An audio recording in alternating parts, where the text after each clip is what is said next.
परमेश्वरको अनुग्रहले परमेश्वरले हामीलाई धेरै आशिष दिनुभएको छ र हामी लगभग 29 वर्षदेखि म मेरो परिवार मेरो नानीहरू यतै बसेर हामी प्रभुको काम गर्दैछौँ। हामी फर्केर आफ्नो गाउँ आफ्नो परिवार आफ्नो गाउँमा हामी फर्केर गएनौँ। यही बसेर हामीले परमेश्वरको कामलाई हामीले अघि बढायौँ र परमेश्वरको अनुग्रहले हाम्रो क्षेत्रमा जहाँ हामी प्रभुको काम गर्छ वहाँ धेरैजनालाई परमेश्वरले आफ्नो शरणमा लिएर आयो। लगभग पनि अहिले हाम्रो कलिसियामा 800-900 जना मान्छेहरू विश्वास गर्यौँ र यसरी हामीले आफ्नो कलिसियामा 20 नौजवानहरूलाई हामीले तयार गर्यौँ र वहाँ लखिमपुरमा, सीतापुरमा, लखनऊमा अनि बाराबंकीमा, हरदोईमा परमेश्वरको काम गर्दैछ। यसरी हाम्रोमा लगभग अहिलेसम्म 604 या 605 जना मान्छेहरूले विश्वास गरेर बप्तिस्मा लियो र परमेश्वरले धेरै अद्भुत प्रकारले परमेश्वरले हामीलाई इस्तेमाल गर्यो र परमेश्वरले आशिष दिनुभयो र तपाईहरुको माझमा आएर आज हामीलाई एउटा हुन त तपाईहरु हाम्रो एउटै भनौँ चेहरा पनि एउटै, बोली पनि एउटै, रहनसहन पनि एउटै, सोसाइटी एउटै हो र पनि धेरै वर्षको बादमा हामी यहाँ आउँदा तपाईहरुको बीचमा हामीलाई एउटा नयाँ जस्तो लाग्यो, एउटा नयाँ सोसाइटीमा आएको जस्तो लाग्यो र धेरै खुसी लाग्यो। तपाईहरुको गीत, नानीहरुको डान्स, नानीहरुले गीत गाए आफ्नै भाषामा, नेपाली भाषामा धेरै परमेश्वरले हामीलाई आनन्दित गर्यो। प्रभुलाई धेरै धन्यवाद होस्। र आजको यो विशेष दिन चाहिँ के हो भन्दाखेरि सबै संसारमा आज सबैजनालाई थाहा छ, चाहे वो विश्वासी हो चाहे वो गैर विश्वासी हो, चाहे नास्तिक हो चाहे परमेश्वरमाथि आस्था नराख्ने वाला हो, आजको यो दिन चाहिँ एक ऐतिहासिक दिन बनेर हर एक जनालाई थाहा छ। हालांकि यसको बारेमा बाइबलमा कतै लेखेको छैन कि आज नै 25 तारिक नै यीशु मसीहको जन्म भयो भन्ने कतै बाइबलमा कहीँ पनि तपाईँ र मैले पाउने छैन। तर यो एउटा ऐतिहासिक दिनको रूपमा पहिले शताब्दीमा प्रभु यीशु मसीहको चेलाहरूको द्वारा जब सेवा बढ्यो, परमेश्वरको काम बढ्यो, परमेश्वरको कार्यालय एउटा सानो समूहमा सुरु भयो, त्यसपछि ठुलो समूहमा सुरु भयो, त्यहाँदेखि पुरा गाउँ विश्वासमा आयो, पूरा कस्बा विश्वासमा आयो, पूरा शहर विश्वासमा आयो, पूरा जिल्ला विश्वासमा आयो, पूरा देश विश्वासमा आएपछि यीशु मसीहको जन्मको दिन चाहिँ राख्नुपर्छ भन्ने राजाले यो समयलाई निर्धारित गर्यो र त्यो दिनदेखि लिएर आजसम्म यीशु मसीहको जन्मदिन 25 दिसम्बर भनेर मानिसहरूले मनाइरहेका छ। हालेलुया। म हिन्दीमा बोल्नु होला, अलिकति अप्ठ्यारो लाग्यो, सॉरी, माफ करने वाला। हम परमेश्वर के वचन में जब पढ़ते हैं यीशु मसीह का जन्म आज 25 दिसंबर में हुआ, उसका कोई प्रमाण नहीं है बाइबल में, पर इसके बारे में जब हम इतिहास में पढ़ते कैसा आज का दिन यीशु मसीह का जन्म के रूप में लोगों ने मनाने लगे, तो इसके पीछे एक बहुत बड़ी राज है, एक बहुत बड़ी रहस्य है, एक बहुत बड़ी इतिहास है। और हम उसमें न जाकर केवल मैं इतना कहना चाहता हूं, एक राजा जिसका नाम कॉन्स्टेंटाइन है, उन्होंने अपने ही जन्मदिन को यीशु मसीह की जन्मदिन के रूप में मनाने लगे। जब रोम सरकार के द्वारा यीशु मसीह पर विश्वास करने वालों को उनके एक राष्ट्र धर्म के रूप में जब इसे घोषणा किया, उसी दिन उन लोगों ने यीशु मसीह की जन्म के दिन के रूप में घोषणा इससे की गई और ये ऐतिहासिक बन गए। तो आज हम उन सब बातों को छोड़कर केवल इस बात को हम समझेंगे कि यीशु मसीह का जन्म 2000 वर्ष पहले क्यों हुआ। यीशु मसीह का जन्म संसार के उत्पत्ति के बाद भी हो सकता था। जब आदम और हवा पाप में बिगड़ गए, तब परमेश्वर यीशु मसीह के रूप में इस संसार में जन्म लेकर उसी समय मनुष्य को पाप से छुड़ाने के लिए बलिदान ले सकता था। परंतु क्यों यीशु मसीह इतने वर्षों के बाद, संसार की सृष्टि के वर्षों के बाद यीशु मसीह का जन्म हुआ? इसका क्या कारण है? शायद हम लोग सोचते होंगे कि ये एक इत्तेफाक की बात है। शायद हम सोचते हैं कि ये होना था तो हो गए, परंतु ऐसा कुछ नहीं है। हम परमेश्वर के वचन से पढ़ेंगे। आप अगर अपने बाइबल लाए हैं तो कृपया खोलेंगे गलातियों के पत्री, उसका 4 अध्याय और 4 पद। गलातियों के पत्री 4 अध्याय और 4 पद। मैं ज्यादा समय नहीं लूंगा, कृपया अपने बात को मैं शॉर्टकट में आपके सामने रखने का बरसक प्रयास करूंगा। गलातियों के पत्री 4 अध्याय और उसका 4 पद में लिखा है, परंतु जब समय पूरा हुआ तो परमेश्वर ने अपने पुत्र को भेजा जो स्त्री से जन्मा और व्यवस्था के अधीन उत्पन्न हुआ। सबसे पहले जब समय पूरा हुआ, परमेश्वर जब से मनुष्य की सृष्टि की गई तब से लेकर यीशु मसीह के जन्म तक एक समय को निर्धारित किए गए कि परमेश्वर चाहता था कि मनुष्य पाप से मन फिराए, मनुष्य अपने स्वभाव में बदलाव लाए, अपने आप को पहचाने कि मनुष्य क्या है, मनुष्य का जीवन क्या है। परमेश्वर ने इतने लंबी अवधि तक, लंबी समय तक परमेश्वर ने मनुष्य को अवसर दिया कि वो समय को पहचाने, अपने आप को पहचाने और परमेश्वर को भी पहचाने। जब हम परमेश्वर के वचन में पढ़ते हैं, होशे के पुस्तक में परमेश्वर का वचन कहता है कि होशे के समय काल में लोग इतने पाप में गिर गए, इतने पाप में गिर गए कि वो परमेश्वर को ढूंढना, परमेश्वर को पाना, परमेश्वर विश्वास करना, प्रभु को जानना उनके मन से सब कुछ हट गए। आप होशे के पुस्तक में जब पढ़ेंगे 10 अध्याय उसके 12 पद में लिखा है, यहोवा के अभी यहोवा के पीछे हो लेने का समय है। होशे लोगों के बीच में जाकर परमेश्वर के वचन के घोषणा कर रहा है, परमेश्वर के वचन का लोगों के सामने सीधी से सीधी बात कर रहे हैं कि अभी ये समय है कि परमेश्वर के पीछे हो लेने का समय है, अपने आप को पहचानने का समय है, अपने आप को कहां पर खड़े हैं अपने को पहचानने का समय है, और साथ ही साथ परमेश्वर के साथ साथ चलने का समय है।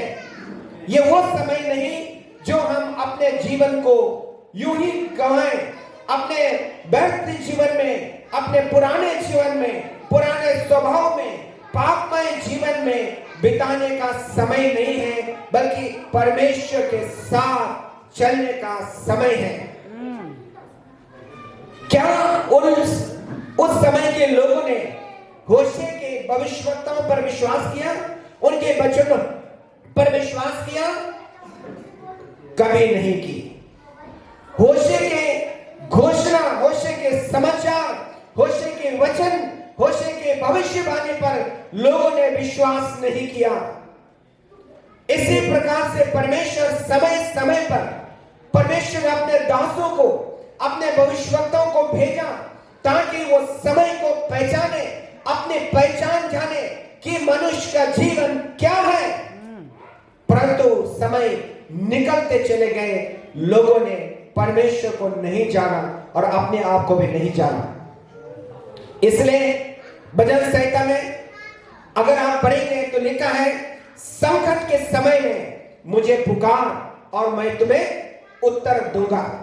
यानी उस समय परमेश्वर समय समय पर लोगों के जीवन में प्रकट करता था। उस समय परमेश्वर अपने भविष्यवक्ताओं के जीवन में प्रकट करता था, वचन के द्वारा, पवित्र आत्मा के द्वारा, अभिषेक के साथ लोगों के जीवन में प्रकट होता था ताकि वो परमेश्वर के वचन, परमेश्वर का संदेश, परमेश्वर की बातें लोगों तक बताएं। परंतु लोगों ने उस समय को नहीं पहचाना। परमेश्वर ने लोगों को मौका दिया, अवसर दिया कि वो अपने को पहचाने, परंतु नहीं पहचाना। जब आप परमेश्वर के पुत्र प्रभु यीशु मसीह के जन्म के बारे में जब हम पढ़ते हैं, परमेश्वर ने समय समय पर भविष्यवक्ताओं के द्वारा इस बात की घोषणा की कि परमेश्वर तुम्हें एक पुत्र देगा। यशायाह के पुस्तक 7 अध्याय 14 पद में यशायाह के द्वारा भविष्यवाणी की घोषणा की, परमेश्वर आप ही तुम्हें एक चिन्ह देगा, कुंवारी गर्भवती होगी, उससे पुत्र जनेंगे, तो उसका नाम इम्मानुएल रखा जाएगा, जिसका अर्थ है परमेश्वर हमारे साथ है। हालेलुया। उस समय के लोगों ने उस बात को नहीं पहचाना। लोग खाने पीने में, मौज मस्ती में, अपने परिवार में, अपने लोगों में जीवन बिताए मस्त के साथ, परंतु वो अपने बारे में नहीं पहचाने कि आप क्या है। इसलिए परमेश्वर का वचन जब हम पढ़ते हैं, यशायाह के 14 अध्याय में भी परमेश्वर का वचन कहते हैं, परमेश्वर वो जो कि प्रभुता करने वाले हैं, वो परमेश्वर राजा है, वो परमेश्वर अभिषिक्त पाए हुए हैं, वो परमेश्वर जो सामर्थी है, वो परमेश्वर राजाओं का राजा है, प्रभु का प्रभु है। परमेश्वर अपने पुत्र को यीशु मसीह को संसार में देने की घोषणा उस समय से की करते हुए आए हैं। हालेलुया। यीशु मसीह संसार में इत्तेफाक से जन्म नहीं हुए। यीशु मसीह का जन्म इस संसार में किसी मनुष्य के समान नहीं हुए। परमेश्वर ने पहले से इस बात की घोषणा की कि कुंवारी गर्भवती होगी, उससे पुत्र जनेंगे। यानी कुंवारी जिसके संबंध किसी से नहीं है, उसने कभी पुरुष का चेहरा नहीं देखा, जिसने कभी पुरुष के साथ कोई भी शारीरिक रूप से संबंध नहीं थे। जब आप मत्ती रचित सुसमाचार में पढ़ते, परमेश्वर ने मरियम को दर्शन दिया और कहा, हे मरियम जय तेरी हो, और परमेश्वर का आत्मा तुझ में है और तू गर्भवती होगी, तुझसे पुत्र जनेंगे और उसका नाम यीशु रखना। हालेलुया। जब आप एक अध्याय मत्ती रचित सुसमाचार 1 अध्याय 19 पद से आगे पढ़ेंगे, तो परमेश्वर ने मरियम से स्वर्गदूतों के द्वारा ये बात कही कि वह जब तुम पर परमेश्वर के पवित्र आत्मा आएंगे और तू सामर्थ पाएंगे, जब तू गर्भवती होगी तो उससे पुत्र जनेगा और उसका नाम यीशु रखना। यीशु नाम का अर्थ है वो अपने लोगों के पापों से क्या करेगा? उद्धार करेगा। आमीन आमीन आमीन। हालेलुया। आज प्रभु यीशु मसीह के जन्म उत्सव को सिर्फ यहीं पर नहीं, सिर्फ लखनऊ में नहीं, सिर्फ उत्तर प्रदेश में नहीं, पूरे भारत में नहीं, पूरे संसार में, पूरे ब्रह्मांड में लोग यीशु मसीह के जन्म उत्सव को लोग मना रहे हैं। ना सिर्फ क्रिश्चियन लोग, ना सिर्फ मसीही लोग, बल्कि और भी अन्य और समुदाय के लोग जो प्रभु यीशु मसीह को नहीं जानते, विश्वास नहीं करते, प्रभु का नाम कभी नहीं लेते, लेकिन उस दिन जरूर प्रभु के जन्मदिन को लोग स्मरण करके इस बात के लोग जानते यीशु मसीह का जन्म आज के दिन हुआ है। लेकिन उस बात को लोग नहीं जानते कि यीशु मसीह का जन्म मेरे लिए कितनी महत्वपूर्ण है, मेरे लिए कितना रहस्य है। स्वर्गदूत ने मरियम से इस बात की घोषणा की, जब यीशु मसीह का अर्थ वो अपने लोगों के पापों से उद्धार करेगा। हालेलुया। और जब समय पूरा हुआ, पौलुस गलातियों की कलीसिया से कहता है, जब समय पूरा हुआ तो परमेश्वर ने अपने पुत्र को भेजा जो स्त्री से जन्मा, और लिखा है व्यवस्था के आधीन उत्पन्न हुआ। यीशु मसीह का जन्म व्यवस्था के अंतर्गत में हुई है, और उससे पहले व्यवस्था में यीशु मसीह के बारे में पहले से ही व्यवस्था की पुस्तक में जब पढ़ते हैं, जब हम परमेश्वर के वचन में पढ़ते हैं, व्यवस्था विवरण में प्रभु यीशु मसीह की प्रतिरूप को हम वहां पर बलिदान के रूप में हम देखते हैं। यीशु मसीह संसार में आए नहीं, इससे हजारों वर्ष पहले यीशु मसीह के प्रतिरूप को हम वहां पर पाते हैं। जब आदम और हवा जब पाप में गिर गए, परमेश्वर की आज्ञा को उल्लंघन किया, परमेश्वर ने वहां पर प्रतिज्ञा किया। 3 अध्याय उसके 15 पद में इस तरह से कहा, जो तेरी संतान है वो शैतान के सर को कुचलेगा और शैतान उसके एड़ी को डसेगा। यानी वो स्त्री से जो जन्मे वो पुरुष का नाम बताए, अर्थात यीशु मसीह को दर्शाया गया है। Hallelujah, hallelujah. और प्रभु यीशु मसीह संसार में आए। इस संसार में प्रभु यीशु मसीह एक साधारण से मनुष्य के रूप में रहे। आइए हम एक वचन और पढ़ेंगे। अब ये समय जो है आप और मेरे लिए परमेश्वर ने ये समय दिया ताकि हम समय को पहचाने। गलाती 4 उसके 4 पद में लिखा है, समय पूरा हुआ। यानी ये समय आपके लिए और मेरे लिए, हम अपने आप को पहचानने का समय है। यीशु मसीह का जन्म इस संसार में आपसे 2024 वर्ष हो चुका, फिर भी आज तक लोग अपने को नहीं पहचाने।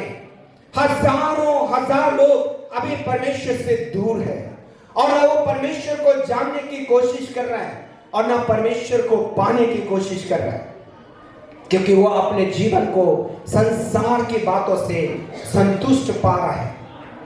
उनके पास धन है, उनके पास शान शौकत है, उनके पास दौलत है, उनके पास परिवार है, उनके पास पैसा है। वो अपने में इन्हीं बातों से संतुष्ट अगर हम देख रहे हैं तो लोगों में ये चीज है, परंतु आत्मिक रूप से वो डेथ है, मरा हुआ है। प्रियो, उसके प्रति आप और मैं जिम्मेदारी है। इसलिए समय रहते हुए हम उनको परमेश्वर के बारे में सुसमाचार बताने का जिम्मेदारी आप और मेरा है।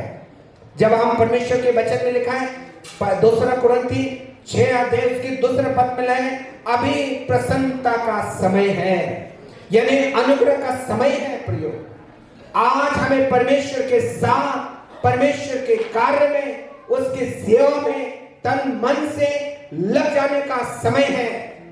और आज हमें स्वतंत्र परमेश्वर के आराधना करने को मिल रहा है। आपके लखनऊ में, हमारे सीतापुर में अब से 2 वर्ष से कलीसिया चारों तरफ से बंद है। हम लोगों के कलीसिया भी बंद है, गांव-गांव में छोटे-छोटे कलीसिया बंद है, प्रचार करना बंद है, सारे पास्टरों को अरेस्ट करा जा रहा है, सब जेल में डाल दिया जा रहा है। नाना प्रकार की बहुत सारी समस्याएं इन दिनों लोगों के सामने आ रहे हैं। यह समय आपके लिए और मेरे लिए शायद उतना अच्छा नहीं जितना हम बीते वर्ष में हम समय प्रभु के साथ बिताए हैं। आने वाले समय आपके लिए मेरे लिए कितना और कठिन समय आएगा, हमें कोई भी इसका हमें जानकारी नहीं है। लेकिन आज समय रहते हुए हमें परमेश्वर के साथ, उसके अनुग्रह में और उसके साथ हमें प्रसन्नता के साथ समय बिताने का समय है। अधिक से अधिक समय हम परमेश्वर के साथ बिताएं, प्रार्थना में बिताएं, आराधना करने में बिताएं, उसकी सेवा करने में बिताएं, एक दूसरे के साथ परमेश्वर के वचन को साझा करने में हम समय बिताएं, एक दूसरे के साथ मिलकर आराधना और प्रार्थना में समय बिताने का ये समय है। प्रियो, इसलिए परमेश्वर का वचन कहता है, प्रकाशित वाक्य उसका 1 अध्याय 3 पद में लिखा है, क्योंकि समय निकट है। समय निकट है कहने का मतलब क्या है? 2000 वर्ष पहले प्रभु यीशु मसीह के जन्म के समय में कुछ और समय था। उससे पहले जब सृष्टि की गई उस समय कुछ और था। वहां से लेकर अब तक के जो समय है कुछ और समय थे, लेकिन अब से लेकर आगे का समय परमेश्वर का वचन कहता है समय निकट आ गया है।